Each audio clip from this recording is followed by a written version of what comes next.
જમાલપુરમાં ગેરકાયદેસર બાંધકામનો મુદ્દો આખરે ગરમાયો છે અને ભાજપના ધારાસભ્ય અમિત શાહે લગાવ્યો છે આક્ષેપ।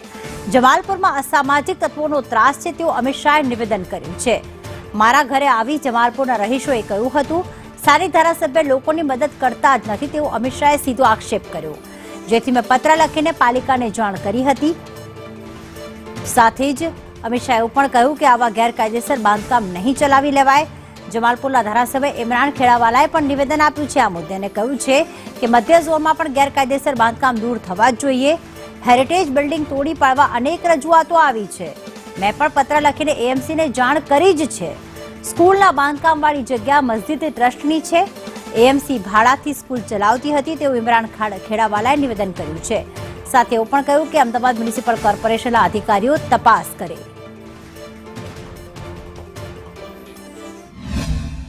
જમાલપુરના કેટલાક નાગરિકો શાળાનો પ્રેસ આપ્યા પછી મારા ઘરે આવ્યા હતા અને તેમણે કહ્યું કે અમારા વિસ્તારમાં 8 થી 10 હજારના પ્લોટમાં માથાભારે માણસો કોર્પોરેશનની જમીનનો કબજો લઈને ધંધો કરી રહ્યા છે। અમારા ધારાસભ્ય અમને મદદ નથી કરતા, તમે અમને મદદ કરો।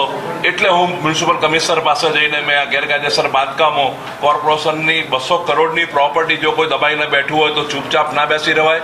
ખરેખર જે આ જગ્યાની વાત છે, આ જગ્યા જે છે એ જમાલપુર કાચની મસ્જિદ ટ્રસ્ટની જગ્યા છે અને અમદાવાદ મ્યુનિસિપલ કોર્પોરેશન ત્યાં ભાડાના મકાન તરીકે શાળા ચલાવતી હતી।